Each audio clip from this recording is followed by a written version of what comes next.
औज़ुबिल्लाहि बिस्मिल्लाहिर्रहमानिर्रहीम। स्टेज पे तशरीफ फरमा आज के प्रोग्राम के सदर मोहतरम एडवोकेट मुनीर साहब, मुस्लिम एडवोकेट फोरम के सदर मोहतरम एडवोकेट अयूब साहब, उर्दू मीडिया के सदर मोहतरम अल्ताफ सानी साहब और यहाँ पर मौजूद तमाम तमाम उकला हजरात जो नांदेड़ ज़िले के लॉ फील्ड में, लीगल फील्ड में और जुडिशरी के फील्ड से वाबस्ता मिली मामलात और मसाइल के ऊपर हमेशा पेश रहते हैं, ऐसे सभी उकला हजरात और मीडिया के वो सारे प्रतिनिधि जो इस मामले की संजीदगी को ध्यान में रखते हुए आज यहाँ मौजूद हुए हैं, मैं सभी का तहे दिल से इस्तकबाल करता हूँ। हम जानते हैं कि अभी माह रमज़ान में हम सब लोग अपनी अपनी इबादतों में मशगूल होते हैं और टाइम टेबल और अपने कामों की मसरूफियत इतनी तंग रहती है कि किसी भी मौजू के लिए हम वक्त नहीं निकाल सकते हैं। लेकिन ये एक ड्राफ्ट है जो 1 अप्रैल तक ऑब्जेक्शन दाखिल करने की आखिरी तारीख है और मतलब रमज़ान के ईद के मुँह पर इसकी लास्ट डेट आ रही है और उससे पहले इसको लेकर जितनी बेदारी होनी चाहिए उतनी होती हुई नज़र नहीं आई, तो फिर मजबूरी थी कि कम से कम उकला हजरात और मीडिया के ज़रिए आवाम तक और कुछ ऑर्गेनाइजेशन तक हम अपने ज़िले से कुछ सॉलिड प्रोग्राम तय करते हुए एक स्ट्रॉन्ग ऑब्जेक्शन दाखिल कर पाएंगे या नहीं, इसकी कोशिश करने के लिए आज ये मीटिंग रखना बहुत ज़रूरी था। हम समझ रहे हैं कि इस मीटिंग में अपने को इफ्तार के बाद में फ़ौरन तरावी की फिक्र लगी रहती है और ताम का नज़्म भी है, लेकिन हम आपके एक 10 से 15 मिनट का वक्त जो ले रहे हैं, हमको लगता है कि इस वक्त में वो बहुत ही ज़रूरी है, इसलिए हम ले रहे हैं। मौजूदा हुकूमतें जो बवाल खड़ा किया गया है उसमें हकीकत कुछ भी नहीं है, यानी एक हाथ लकड़ी भी नहीं है और 10 हाथ ढिलपी को एक सीन क्रिएट करके माहौल को बिगाड़ने का काम मौजूदा हालात में जो किया गया एक फिल्म के बेस पर, उसमें हकीकत कुछ भी नहीं है। सरकार का मकसद ये माहौल बनाने के पीछे कुछ दूसरे काम निकालने का होता है।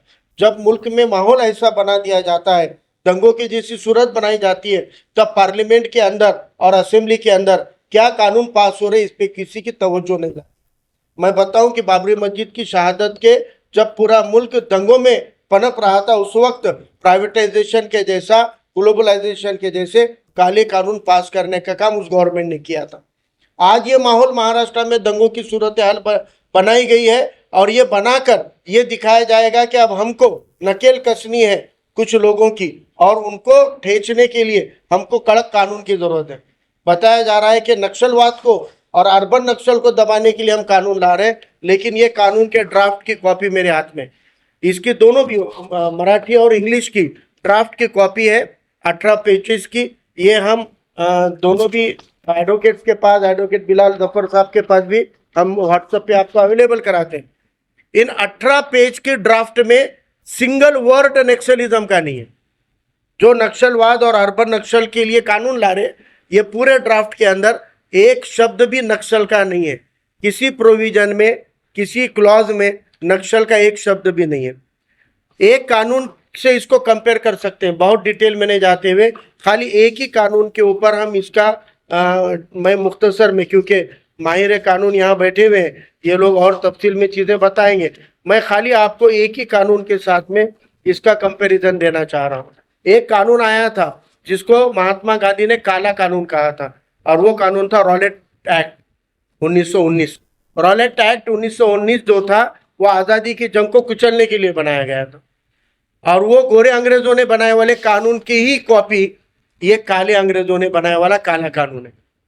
ये भी रॉलेट एक्ट ही है, महाराष्ट्र के काले अंग्रेजों ने बनाया हुआ, आरएसएस संघियों ने, चड्डी धारकों ने बनाया हुआ ये काला कानून है। रॉलेट एक्ट में क्या था? रॉलेट एक्ट में, मैं अंग्रेजी और मराठी दोनों में मेरे पास अवेलेबल है, मैं मराठी को प्रीफर करता हूँ। ये इसमें मैं बताता हूँ कि रॉलेट एक्ट में प्रोविजन था, सरकारला कोणताही पुरावा नसताना व्यक्तींना अटक करण्याचा अधिकार दिला गया होता, त्याच्यावर क्रांतिकारी विचार पसरवण्याचा संशय असेल तर अशा वृत्तपत्रावरही नियंत्रण आणण्यात आले होते। यह है रॉलेट एक्ट का। और अभी जो मौजूदा कानून है इसके अंदर भी without following any due procedure police में arrest any person and ban on any organisation, वहां तो खाली एक पर्सन पे है। लेकिन ये जो कानून प्रपोज्ड है अभी जन सुरक्षा विधेयक के नाम से, इसमें सरकार को अगर किसी भी व्यक्ति पे संदेह है तो वो उस व्यक्ति को हिरासत में ले सकती है और उसको कोर्ट में प्रोड्यूस करने की, जमानत के लिए अपील करने की कोई प्रोविजन 1 साल तक नहीं रहेगी। मिनिमम 1 साल तक। यानी गवर्नमेंट अरेस्ट करेगी ट्रायल के बगैर, कोई भी प्रूफ के बगैर, और प्रोड्यूस भी नहीं करेगी कोर्ट में। जैसे यूएपीए के अंदर प्रोविजन हुए हैं, वही प्रोविजन उन्होंने क्या किया, यहां लिया। अब अगर यूएपीए रहते हुए फिर महाराष्ट्र गवर्नमेंट क्यों ला रही है? तो सियासी नजरिए से यूएपीए के लिए सेंट्रल गवर्नमेंट का एक्ट होने से उसकी इन्वेस्टिगेशन एनआईए के अथॉरिटी को जाती है, जो महाराष्ट्र के सीएम के और होम मिनिस्टर के कंट्रोल में नहीं रहता मामला, और उनको अपने कंट्रोल में वैसा कानून चाहिए, किसको भी उठाकर डालने वाला। उमर खालिद के जैसे उठाकर डाल दिए, ऐसे किसी को भी उठाकर डालने के लिए महाराष्ट्र के होम मिनिस्टर को ऐसा कानून चाहिए। इसीलिए फडणवीस ने लाए वाला ये रॉलेक्ट एक्ट है। दूसरा, कोणती सभा किंवा गट बांधणी बेकायदेशीर घोषित केली जाऊ शकते, संशयित व्यक्तींना कोणत्याही कारणाशिवाय अटक केली जाऊ शकते, यह रॉलेक्ट एक्ट है। और इस प्रोविजन के अंदर क्या है, जो भी कानून व्यवस्था में अड़थड़ा लाने की कोशिश करेगा या कोशिश करने की संभावना है, होता यह है कि हमने अगर कुछ गलत किया, हमको अटक होती है, तो फिर हमको इसमें कोई दिक्कत की बात नहीं भाई, गलत किए तो। लेकिन अगर पुलिस को लगेगा कि ये गलत करने की सोच रहे हैं, इंटेंट टू, यानी किया नहीं interfere but intent to interfere, तो ये जो शब्द है मुझे लगता है कि बहुत ज्यादा घातक है। अभी देखो मैं ये मराठी में उसको जो शब्द दिया है, सार्वजनिक सुव्यवस्थेमध्ये हस्तक्षेप करते किंवा ज्याचा हस्तक्षेप करण्याकडे कल आहे। कल आहे का क्या मापदंड है? हमको लगा वही कर सकता है, अगर पुलिस ने कह दिया कि हमको लगा, और अथॉरिटी क्या है, किसी भी ऑर्गेनाइजेशन को अनलॉफुल डिक्लेयर करने के लिए, प्रतिबंधित करने के लिए इनकी प्रोसीजर क्या है, यूएपीए में हाईकोर्ट जजेस के बेंच के सामने रखना पड़ता प्रूफ, और वो हाईकोर्ट जजेस का बेंच डिसाइड करता कि ऑर्गेनाइजेशन को अनलॉफुल डिक्लेयर करना है क्या। यहां वैसा नहीं है। यहां government has right to constitute a committee of 3 person, 3 लोगों की कमेटी गठित करेगी सरकार उस संगठन के नाम पर, यानी जो भी संगठन पे करना है उसके लिए 3 की कमेटी, और वो कमेटी में कौन रहेंगे, आइदर हाईकोर्ट जज और रिटायर हाईकोर्ट जज और the qualified person who is able और क्वालिफाइड सिमिलर टू हाईकोर्ट जज। यानी गवर्नमेंट को लगेगा कि ये हाईकोर्ट जज बनने के क्वालिफाई है, लेकिन लोअर कोर्ट का भी है, रिटायर भी है, तो भी उन्होंने उसको उस कमेटी में ले सकते हैं। अपनी सोच के 3 जजेस की कमेटी बनाएंगे, एक को अध्यक्ष बनाएंगे, 2 को सदस्य बनाएंगे, और उन्होंने अगर कह दिया कि ये ऑर्गेनाइजेशन इंटेंट टू, यानी ये कुछ नुकसान पहुंचाने की कोशिश कर सकती है, तो उस ऑर्गेनाइजेशन को हम बैन करेंगे। एक प्रोविजन आगे का ये है कि अगर किसी संगठन पे बैन लाने की प्रोसीजर में उन्होंने अगर ये डिक्लेयर किया कि हम संगठन ही बंद कर रहे हैं, अगर उन्होंने उनकी संगठन ही रजिस्टर रही भी नहीं भी रही, ओरली या रिटर्न में डिक्लेयर कर दिया कि हम अपनी संगठन बर्खास्त कर रहे हैं, तब भी उस संगठन को बर्खास्त नहीं माना जाएगा, और लाइफ टाइम उन मेंबर के ऊपर उसी संगठन की पूर्ति कर रहे इसके ऊपर नजर रखी जाएगी। यानी तुम वो संगठन से मेंबर से रिजाइन भी हो गए या आपने वो संगठन बर्खास्त भी कर दी, तो भी मरे तक आपको प्रतिबंधित नजरिए से ही पूरे स्कैनिंग के अंदर रहना पड़ेगा। रॉलेट एक्ट में प्रॉपर्टी सीज करने का अधिकार नहीं था। इस कानून में अगर ऐसी कोई व्यक्ति या संगठन जो सुव्यवस्थित पना को, कायदा सुव्यवस्था को डिस्टर्ब करने, इंटरफेयर करने की या इंटरफेयर करने की संभावना रखेगी, उसकी प्रॉपर्टी सीज करने के इख्तियार रहेंगे, माल मत्ता जब्ती के इख्तियार रहेंगे। हम मानते थे कि बहुत बड़े मामलों में, बॉम्बे में बॉम्ब ब्लास्ट के मैटर के कुछ लोगों के प्रॉपर्टी सीज किए, दाऊद की प्रॉपर्टी सीज किए, अरुण गौली की, ऐसा मानते थे माफियाओं की। अब वो आपके शहर, आपके गली के भी किसी भी आदमी के ऊपर ये एक्ट लग गया तो उसकी प्रॉपर्टी सीज करने के इख्तियार है। एक प्रोविजन उससे भी डेंजर है, अगर इस संगठन के किसी भी एक्टिविटी में वो मेंबर नहीं भी है, लेकिन वो उसकी किसी एक्टिविटी में नजर आने वाला है, इन्वॉल्व दिखा, पार्टिसिपेट किया, तब भी उसको भी उसका ही आरोपी माना जाएगा। अब हम तो किसके भी आंदोलन में अच्छी डिमांड दिखी तो समर्थन में खड़े रह जाते ना। अगर आप समर्थन में भी दिखे या आपका पार्टिसिपेशन किसी मीटिंग में भी रहा तो आपको उसका सदस्य मानकर आप पे कार्रवाई की जाएगी। और आपकी अगर देनगी डायरेक्ट इनडायरेक्ट भी अगर दी वाली दिखी तो आपकी प्रॉपर्टी सीज की जाएगी। और अटक के वाले व्यक्ति के किसी भी दोस्त या रिश्तेदार की अगर उसको मदद करने की संभावना नजर आई तो उनकी भी प्रॉपर्टी सीज करने के इख्तियार है। यानी अगर फारूक अहमद को अरेस्ट हो गई तो फारूक अहमद के चाचा, ताया, मामू, बहन भाई, साले या करीबी दोस्त उनकी भी प्रॉपर्टी सीज करेंगे कि इन्हों भी इसको मदद कर सकती है संगठन को। तो ये इतना खतरनाक काला कानून ये ड्राफ्ट लाया गया है।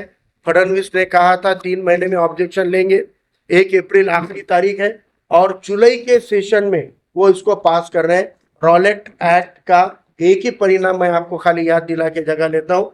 जलियनवाला बाग का जो कांड हुआ था वो रॉलेट एक्ट के खिलाफ का मुजाहरा था और वहां पर जनरल डायर ने जो हजारों लोगों की हत्याएं की, कानूनी आंकड़ा 350-500 का है लेकिन 1,500-2,000 लोग मारे गए ऐसी संभावना है।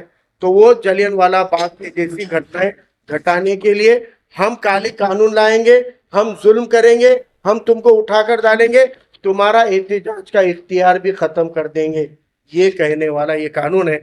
मुझे लगता है कि इसका सबसे बड़ा शिकार आदिवासी, अम्बेडकरवादी, दलित और रास्ते पे उतरने वाले ओबीसी और माइनॉरिटी मुसलमान एहतजाज को उतरने वाले हम ही लोग हैं। और हम लोगों को ही वफ का हम काया करेंगे, लाएंगे, तुमको आंदोलन भी नहीं करने देंगे। अगर आंदोलन करोगे तो ये कानून से उठा के डालेंगे। अब एक बार उठा के डाले तो सबसे ज्यादा तकलीफ वकीलों को छूती थी, आपको हमारे को छुड़ा के लाना पड़ता मिली मामला बनते। तो आपकी परेशानी बाद में बहुत बढ़ने वाली है।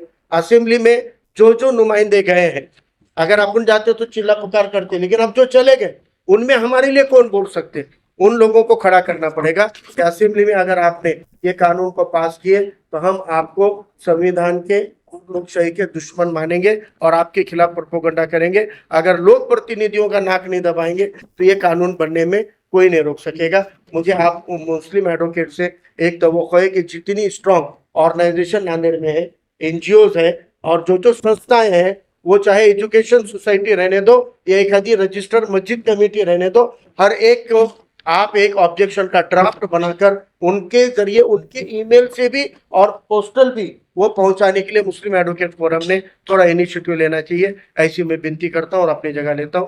अल्लाह हाफिज, जज़ाकल्लाह। मैं फिर से रिपीट करता हूं कि अभी इस वक्त 1 अप्रैल तक हमारे पास में लास्ट डेट है ऑब्जेक्शन दाखिल करने की। ऑब्जेक्शन लीगल फ्रेम में कैसा दाखिल करना, इसका असिस्टेंस मुस्लिम एडवोकेट फोरम करे। नांदेड़ के जितनी सामाजिक संगठनाएं हैं, रजिस्टर्ड अनरजिस्टर्ड, फिर वो सोशल वर्क करने वाले हैप्पी क्लब जैसे, अलाक्सा जैसे रहे, या कोई बड़े ब्लड डोनेशन की तहरीक चलाने वाले रहे, या ब्लड बैंक चलाने वाले रहे, या मस्जिद कमेटियां रहे, या दरगाह कमेटी रहे, या कोई स्कूल की सोसाइटी रहे, या मुस्लिम एडवोकेट फोरम खुद अपना एक ऑर्गेनाइजेशन के हैसियत से, हम बहुत अच्छे अल्फाज में बहुत अच्छे मुद्दों के साथ ऑब्जेक्शन के ड्राफ्ट बनाकर अंग्रेजी और मराठी में अलग अलग इन संगठनों के जरिए दिए वाले ईमेल के ऊपर और पोस्टल एड्रेस के ऊपर देने के लिए ड्राफ्ट का काम मुस्लिम एडवोकेट फोरम के उखला हजरात करें और बाकी सोशल वर्कर को बीच में रखकर हम भी उसमें कहाँ पर भी खड़े रहने के लिए तैयार है। ये काम अपने को करना बहुत ज़रूरी है। ऑब्जेक्शन दाखिल करना 1 तारीख के बाद में इसके ऊपर बेदारी मुहिम भी चलनी चाहिए। अब जैसे हमारे ऊपर एक वक्फ बोर्ड का एहतजाज थोपा गया है, तो अब ये एहतजाज की भी जो तरतीब होगी वो तरतीब में हम ये एक्ट के खिलाफ में भी अपना एजेंडा रखें, क्योंकि ये एक्ट जो है ये सबसे ज़्यादा जिस पे जुल्म होता है ऐसे मजलूमों के खिलाफ है और ये गुलामी में ढकलने वाला एक्ट है। अंग्रेज़ों की गुलामी में जो आता था उससे भी खतरनाक है। अंग्रेज़ों ने प्रॉपर्टी सीज नहीं करे, ये तो आपकी प्रॉपर्टी सीज कर रहे हैं। और एक प्रोविजन है कि सीज की गई प्रॉपर्टी का नुकसान होता है इंटेंशनली अनइंटेंशनली तो गवर्नमेंट या ऑफिसर रिस्पॉन्सिबल नहीं रहेगा। यानी आपका घर सीज करे बाद बुलडोजर से तोड़ने का इख्तियार भी उन्होंने ले लिया है। आपकी कैश सीज करे बाद में गायब करने का भी, गोल्ड गायब करने का भी, कि उसका डैमेज भी उसकी हुकूमत पे जिम्मेदारी नहीं रहेगी। इतना काला प्रावधान इसके अंदर।